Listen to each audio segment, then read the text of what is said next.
Welcome back to the Development Tank team.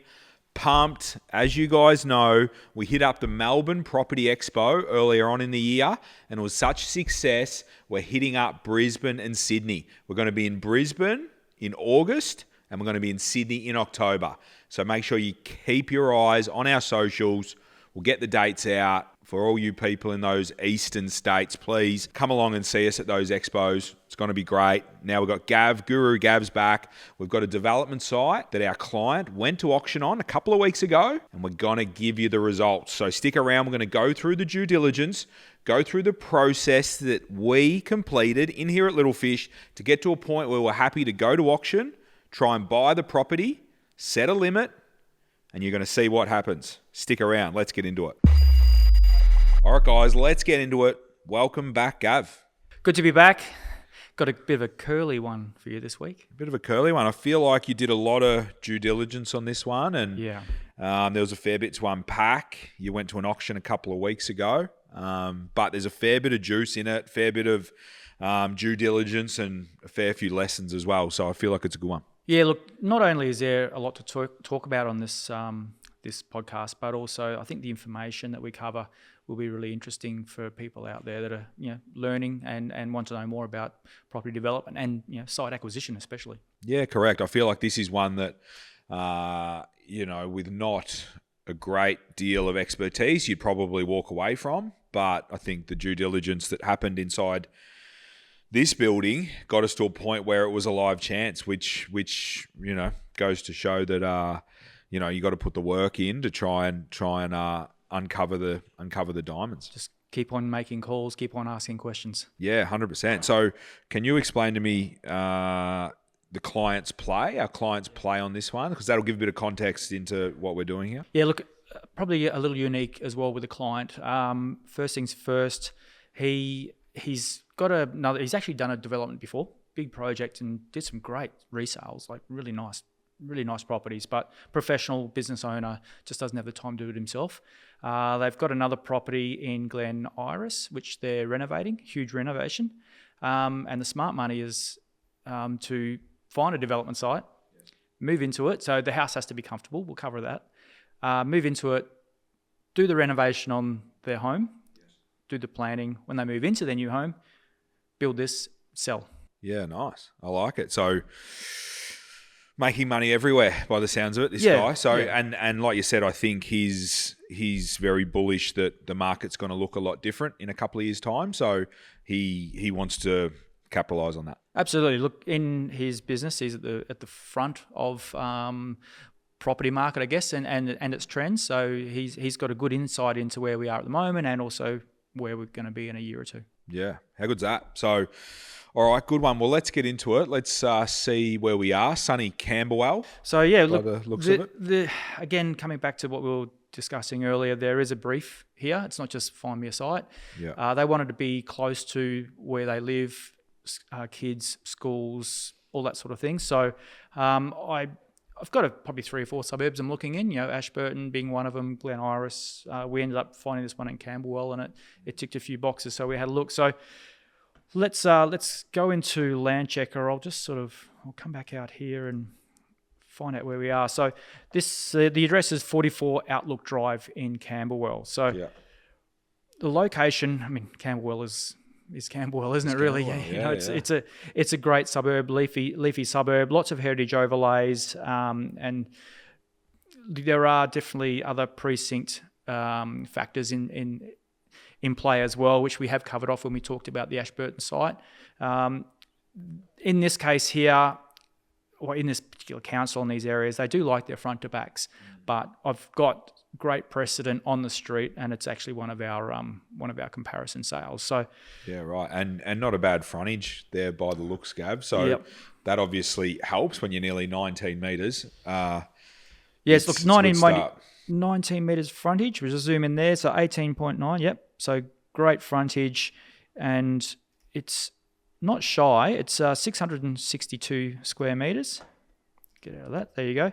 So it's a reasonably good size. We would want to do a side-by-side on this particular lot. If I just zoom in here, what we can see is we've got a couple of dwellings down the bottom here on this corner. There is quite a bit of slope across the site. It's about 1.5 meters of slope. The setback is not too bad, actually. It looks pretty good. Now, as we've discussed before in the show with examples like Service Street, which we've covered off, when you've got that wider frontage, it just gives you a bit more flexibility with your design. So we don't have to worry so much about how far back in the block we go. We've got a bit more width across the front. We can get a couple of rooms there. Your floor plan is different. It's squarer. There's less hallways, and you get more value, I guess, for your floor space. Yeah, I agree. This type of design, they just play a bit bigger, don't they? And like you say, less long hallways with the longer side by side. So, you could argue a square design at 28 squares probably stacks up like a long 30 squarer. I would say so, yeah. So, yeah, and that's exactly what you got here, haven't you? You're nearly your 19 metres. And like you said, you picked up potentially some shadowing issues to the south there, but based on the frontage and the width of these, it was going to be able to be manoeuvred around. Yeah, look, there's no doubt the shadowing of the private open space on the southern boundary has had an impact on the assessment on the site, but because of, as you say, the width of the block and the frontage, we have a bit more flexibility, and we can work around that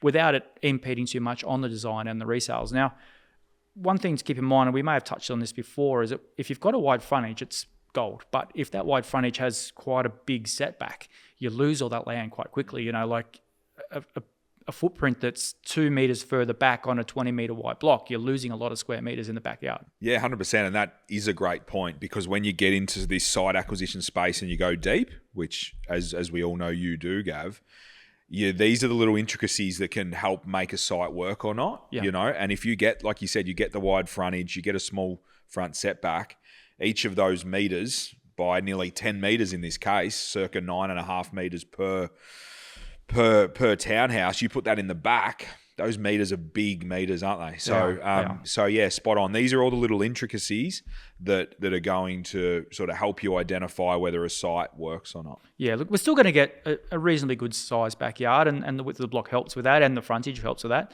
But we've got to keep in mind throughout, I guess, our conversation today is here that the client has a game plan. So for them, it may not be. There may be a couple of things that aren't quite perfect, but ultimately it's providing them with good accommodation, close to all their amenities and things that they want and they need. And as we'll see, there's still money in the project. So there is some flexibility as well in looking at the details about the site, the things that we're going to try and get around, which we'll discuss in a minute. Yeah, 100%. I think that's a great point. Like, not often you can have everything. And when a client comes to you and wants these specific locations, wants to be comfortable and the dwelling needs to be somewhat livable, these types of things, you have to sort of push and pull a bit to identify opportunities that are going to suit them. So yeah, and look, buyers, they want to be in Camberwell, and we didn't quite touch on it, but you got a town centre, Toorak Road, just down here, so it's only a few hundred meters away. Yeah, 450 meters away. So you've got a great little town centre there as well that will service all your needs. Yeah, for sure, 100%. So what was the main sort of curly bits in this one, Gav? Okay, so it's, as our favourite problem, the trees. It comes down to the trees on the site here. I'm just trying to zoom in. We'll get rid of that, make it a bit easier to get a snapshot of this on the screen. So we've got a large tree here in the front, and I've got a couple of photos, and we will touch on them. There's a tree here. Now the crossover, just maybe coming out a bit too far.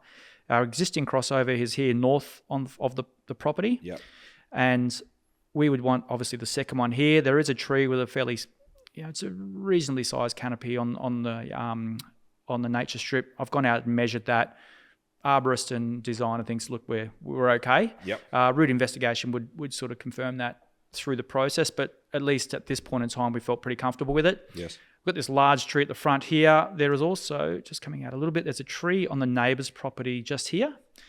And just from the aerial view, we had a whole bunch of trees down the side of the house here. So definitely worth going and having a look, which we did. There we go. So there's your front, the tree in the front yard. Now it's certainly something you want to be careful with and take note of. And I've sent photos, sent photos to my arborist, and we've got another landscape architect and a couple other people that we deal with regularly in this area. So it was one of those situations where I reached out to anyone that could help us because we just wanted to make sure that we were sure. Yeah, 100%. Okay, so when we were out on site, I threw a tape measure around the trunk. If you measure 1 metre up from ground level and then run a tape measure around the circumference of the tree, came in at just under 1.7 metres. Yeah, so serious tree gap. Yeah, it is, and it probably doesn't even look that big here in the photo, but it was a proper tree. So that meant that it's not going anywhere. It's the council aren't even going to consider your argument at all. And what that also meant, and feedback from our arborist, was that it would probably need a TPZ, a tree protection zone, of 6.5 metres in diameter, so about 13 metres. I do have an image here. So roughly, that's your TPZ, that's your tree protection zone. So was it 10% you can build within that? But usually the usual rule of thumb is you can encroach 10% of the TPZ, but potentially more with a root investigation, and you can get a little bit funky with a root investigation to see where the actual roots are. All right, so let's get into that. So what we did was we pressed on and went back and just asked more questions. Now, if you can see just along the bottom of this photo here, there's a retaining wall that runs all the way across the front of the block. So feedback was, and just again, as you're looking at this photo, from the top or from the left-hand side down to the right, there was about 1 metre or so of fall. Now, that retaining wall then dropped to a footpath on the other side, so it's quite high on the other side, but then you would have to suspect, probably built in the 60s or 70s, it probably goes 500 metres into the ground as well. Now, the feedback from the arborist was that the tree would have obviously substantial roots, and that would go up to that wall, but then they would then go down and under the wall. So they were pretty comfortable that we could build up to that retaining wall, providing we didn't, build a basement essentially. Yeah, correct. Well, that's the thing. Tree roots go and seek out water and nutrients, and under these footpaths and driveways and retaining walls and that sort of stuff, there's usually not much going on there. So, yeah, and I think that picture exactly there. This tree is wrapped around with retaining walls and driveways and paths, steps there, and obviously an existing brick dwelling on it as well. So it's important to jump into the details of it and get your experts to look into it, because there's a good chance that there's the roots are only going a certain way and only in a certain spot. So yeah, to dial into those details is super important. Yeah, and if you look back onto Landchecker here, you can see that's the front of the garage there. So, and the tree protection zone came out through here. So that retaining wall pretty much runs just through there. So we were pretty comfortable we'd be able to build up almost, in line with the garage and run it through there. A second thing that we also had to do was consider where the second crossover would be, which is just through here. Now, if I go back to the photos, there was a tree as well on that. That was on the southern neighbour's front corner. So that's it there. Now, the arborist again saw the photos of that, and as you can see on the retaining wall here, it's damaged the wall. So he was fairly clear that he thought that we'd have a strong argument to have it removed if we needed to. If not, then a permeable driveway. So that's one consideration for that tree, or for the crossover. There's a retaining wall. There is a footpath on the northern side on the southern side of the block there, and there's a retaining wall that runs along that. Now, we would need to put in a driveway across that section because the walking path wasn't wide enough. So we're going to have to encroach on or go past the retaining wall. So the feedback was that we could have a driveway there, but as long as it didn't go any lower than the garden bed adjacent to the retaining wall. Yeah, correct. Now he's, doing a driveway at grade, Yep. So which means that you're not going to encroach on any of the roots or anything like that. But a root investigation may support some sort of further digging and that sort of thing because the roots aren't there. But at least we've got a solution. Yeah. Because you're not the key is with all this due diligence, you don't want to spend any money. So I think the magic is, guys, that when you have to do your due diligence before you buy the site, you're not going to do root investigations. You're not going to, you're rarely going to do any of this stuff unless you can sign a contract, maybe subject to or something like that. But you are still spending good money to do your due diligence when you may not even buy it, which that can be a, you don't want to burn through money whilst doing your due diligence. So all this needs to be done, without spending money, with just getting high level and quality high level advice. So at least we had a solution for that driveway, which I think that's the gold. If you go deeper into it and you start doing root investigations and you've bought the property and you're all in on it, I think more solutions can reveal themselves. But I guess at least in this short term, before we buy it, there's a solution there. Yeah, we had the solution for the worst case scenario. That's right. That we could see. Spot on. The first thing we would do, and we spoke to our client about it, would be obviously get the site surveyed, but get full root investigation done, and it might actually show that we've got a bit more flexibility and a bit more room to move. And that's sort of, I guess, the comfort we had. If the tree was going to be an issue, then it would have been an issue for anyone else, and it was also going to be an issue for the people who own it. So I found out the owner was in real estate. Pretty savvy operator. He bought the block. He's had it for probably 3 or 4 years, and their intention was to develop it as well. But in the end, they opened up an agency, and he wanted the money for that, so he's just selling out of it. You don't always believe everything you're told, so I called the council, and I asked them if there'd been any activity on the site at all in regards to planning, and they said that they hadn't had any applications or any inquiries, so nothing they had on record. So, if someone had put a planning application in and it was failed and it came up with the council, you'd know that you need to be very, very careful. So 100%. I think, Gav, that's a great point. And to anyone playing along at home that's doing this stuff, you can't believe everything you hear. It's great to ask the questions, but don't take it all with a grain of salt. But make sure you make that call to council. If you can see a transaction, you probably should call council, whilst you're doing your due diligence every time for you guys. But especially if you can see a transaction, within the last half a dozen years, why are they now selling it? And council's a great place to call to see if there's been any activity. Yeah. Now, we sort of had the tree covered off. We were comfortable with it. We discussed internally. Our client is actually, as I mentioned before, he's done development before. He's very savvy, good operator. So we can have, a good, thorough conversation with them as well. And, our job is just to give our clients just all the information that we've put together, and then they make their decision. And fortunately, he's quite a savvy operator, so he's able to make his own mind up on it as well, and he was really comfortable with it. The only, I guess, not red flag, but thing about the site that I wasn't too sure on was there's quite a lot of, if you look at this photo here, there's quite a lot of sort of 2-story properties across the back fence. So looking at this here, the new fence there is on the southern boundary, that southern neighbour again, with those sort of, what do you call them, neighbours begone trees, they call them, we got clearance from the arborist on them saying they're fine. It was just that we got these dwellings out the back, so you got maybe a shorter backyard, and then so you felt like it was in on you a bit, if you like. But again, you'd be really clear and not honest with the client, and they were comfortable. We just put in some bamboo or something across the back there, and you might even just do it when they first move in, Yeah, 100%. And get some established landscaping along there to block that out. You might just spend a little bit more money and get some mature trees in there and get them in there, and that'll just sort of block it out. You got their game plan was probably 2.5 years, I think, maybe even a little bit more. Yeah. So you get some good coverage in that time. Get some mature stuff. So that's good. So some nice curveballs worked through there, Gav, and potentially picked a side up off the canvas and put us in with a great shot. Do we go to the Fizo, Gav? Where's the Guru's Fizo at? All right. So what I'm going to do today is we're going to tap in.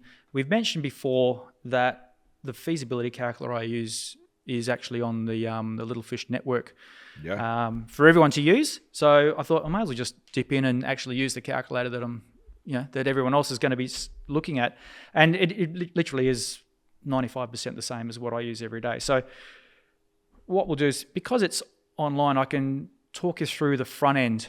The main sheet, not just the page or the PDF that we send out to the client, because that's literally how it's structured here in the feasibility calculator. So the address, as we mentioned, 44 Outlook Drive. Now, the feasibility, actually, I'll run through it here quickly. We've got 662 square meters. The frontage we've discussed. This particular site didn't have any wiring overlays, and the zoning allowed 60% coverage. So, and I had a workable area of about 517 square meters. So ultimately, what that did was, it came out suggesting if I wanted to have 2 dwellings, I'd have roughly 38 squares per dwelling, if that was what we wanted to do. Now, going back and forth with our designer and understanding, any shadowing implications and whatnot, we sort of felt comfortable, or his feedback was it'd be between 28 and 30 squares. So, to be honest, if we were able to do 38 squares, we'd probably still go for around 30, maybe 31, 32. We don't want to overcapitalise. The cost of building is quite high. There is a bit of fall on the side as well. I think especially with that square design as well, Gav, isn't it? You're circa 29 squares, and in that square design, you're pretty happy. You're doing all right. Yeah, exactly right. And like I said, we probably would have gone for 30, 31 anyway. So no problem with that. The advertised range was 165 to 175. Now, we'll touch on these at the moment, but we had some excellent comps just up the road. Same road, fall on the block, same orientation, side by side, just all you could ask for, really. Yeah. So we had some comfort in I guess the design intent, and we knew what our resale numbers could be. So we had that set, which then ultimately, working backwards, when I work backwards internally here and with the client, we sort of felt that we could push it to maybe 1950 to buy. That's 200 grand over the range. You think you're going all right, aren't you? Yeah. And that's obviously when you rock up to auction, when you've got this number in your mind, you can charge at it. Now, again, the client is quite savvy, so he felt, and look, I actually don't disagree with him, that the site itself was probably worth about 191. That was what it was worth to him, and the project value was worth to him, and I think that's still great number for us to go to auction with, and that was the number we had, or that's the number I had on the day. Yeah. So just working through the other costs, just your settlement costs, what have you.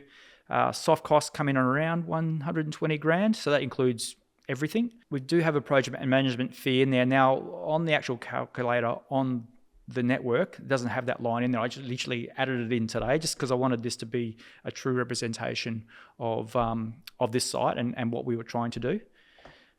We had a comfortable build rate in there at 31,000 square, so that's going to get your house. That's going to get you a really nice finish. Some niceties. It's going to, I think, provide you with a product in Camberwell that will be well received. 100%, and I think a superior product to your comparable, which is never a bad place to be. Absolutely, yeah. I guarantee you it would be much better than that. So there was a bit of fall on the site. So I've got 1.5 meters in there, about 45 grand. It's directly across the site, which is similar to the comp, and we'll see in a minute how they've done that. So you've got some money in there to cover that. This particular client was just residential lending, so pretty straightforward. 20% deposit, and your term based on it was 120-day settlement, $10% deposit. So that gave us, it's still fairly heavy in lending, but so we have the resales here at 2.65 million. Now, maybe what we'll do is, that's probably a good cue to just go and check out this comp.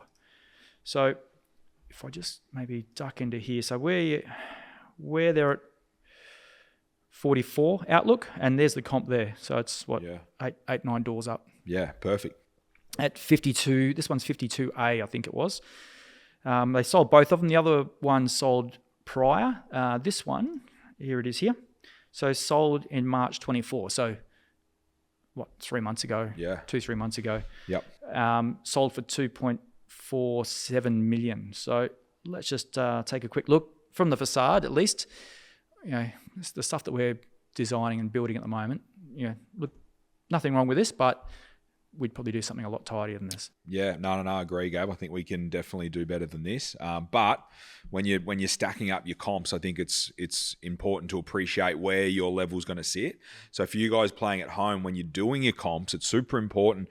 You rarely find an apple and apple, like a genuine apple and apple. So it's very important for you to understand what your product's going to be, size, spec, layout, all those sorts of things, so you can compare it, better, worse, to your comparable. Super important. So you need to be able to get your pricing right for these feasibilities, and you're never going to have apples and apples. So make sure you have the ability to understand and have confidence in your product, so you can actually go, okay, we're comfortable we'd be above, or we're comfortable, or hey, we're going to be down from that, but it's still justified. So, which is what you're amazing at, Gav. So what we got here, that's your facade. Let's have a quick skip through. So look, I do remember looking at this. It's neat.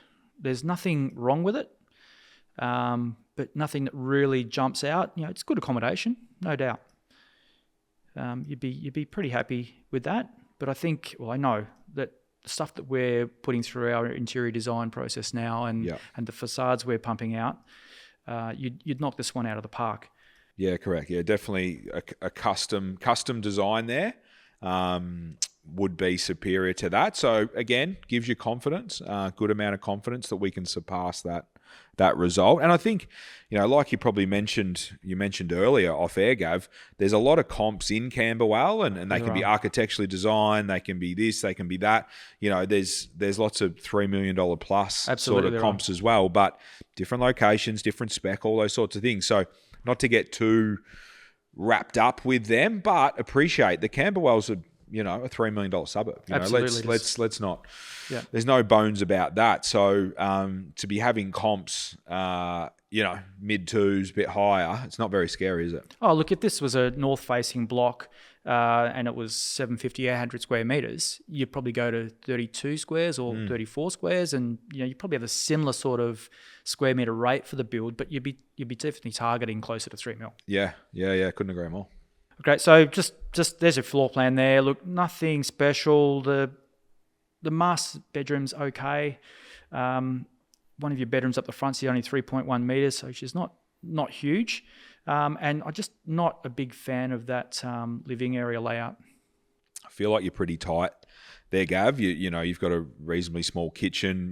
Dining's looks reasonably tight. Living okay, but yeah, kitchen and dining for me, small. Pantry's a bit snug. But like we say, reasonable accommodation. But we can definitely look to definitely be superior to that. Yeah, so it's probably basically 2.5 mil in what is a soft market. We all know that. Yeah. We're all living through it, and we'll be doing a far superior product 2 years' time. I think we'll pretty comfortable with 2.6 plus. Yeah, for sure. No, nice work. And I think that's the thing, when you got the comp right there, definitely not an apples and apples, but you've got the comp. You really should be driving off that. I think getting a feel like you do for the area as well.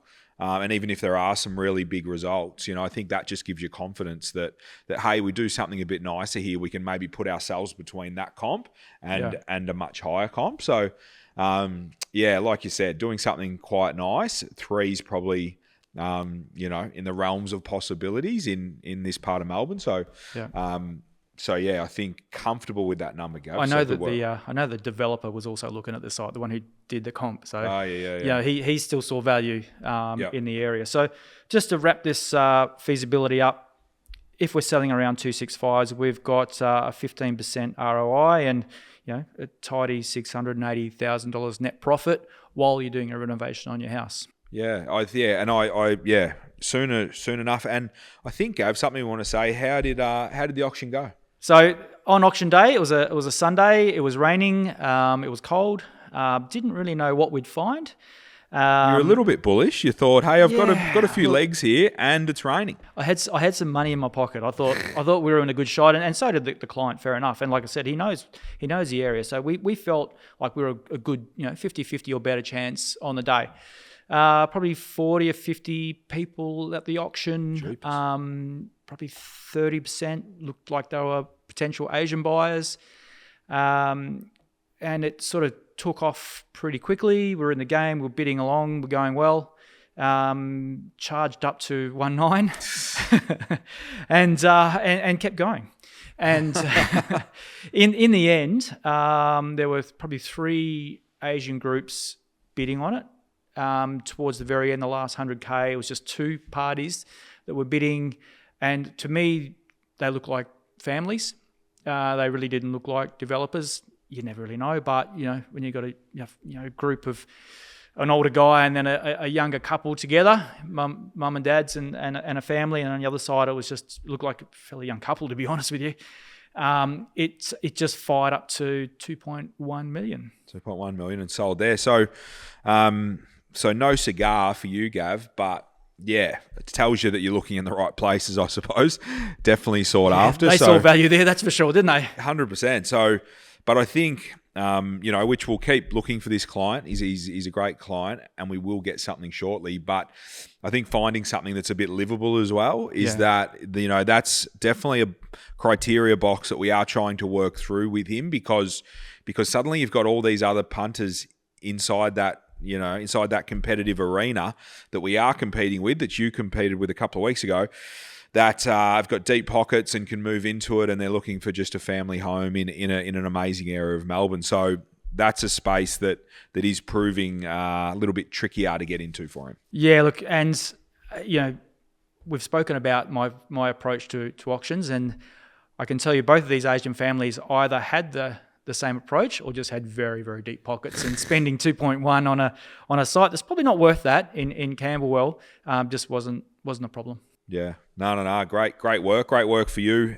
getting out there in the rain. But we'll keep looking for this client and hopefully bring people an update on what's next on the agenda for this guy. Look, I hope that the people that watch our podcast and listen to our podcast regularly get some value out of that, because there was definitely a lot of little curly ones in there, and going out to a couple of consultants and then getting an email back sometimes just isn't enough. You got to dig a bit deeper. You got to ask a few more questions and think about your scenarios from start to finish. If we'd won this site, what were the next steps? How were we going to get a planning permit? How are we going to mitigate risk as best possible?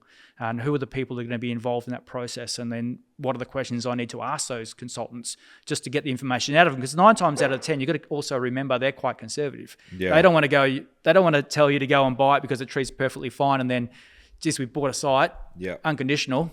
Oh, look, I'm not 100% sure about this now. So you also got to try and read between the lines with what your consultants come back with you as well. Yeah, I couldn't agree more, Gav, and well said. Reading between the lines, challenging them a bit, saying, hey, this one said that one said that, and trying to get a line of sight of sort of probably where it sits, and probably understanding your consultants a little bit, and are they a little bit conservative? But like we said earlier, it's simply about, because you're not going to spend any money, you're not going to get root investigations done, you're not going to get professional reports done, all this sort of stuff. You are calling in favours from these consultants, and you're not spending any money. So it's about looking at worst case scenario, like with that driveway. Like when you're doing a dual lock side by side, it's non-negotiable. You need your 2 driveways. So what's worst case? Great. We're going to do a driveway at grade, permeable, and we're going to get through. Once we get into the project, maybe things might change. We might have a better solution. But what's the worst case scenario that can happen with all these little boxes that we need to tick? And is there an exit plan for them? Is there a worst case scenario? And if you can tick those and get confidence, you potentially might pick up something that other people don't see.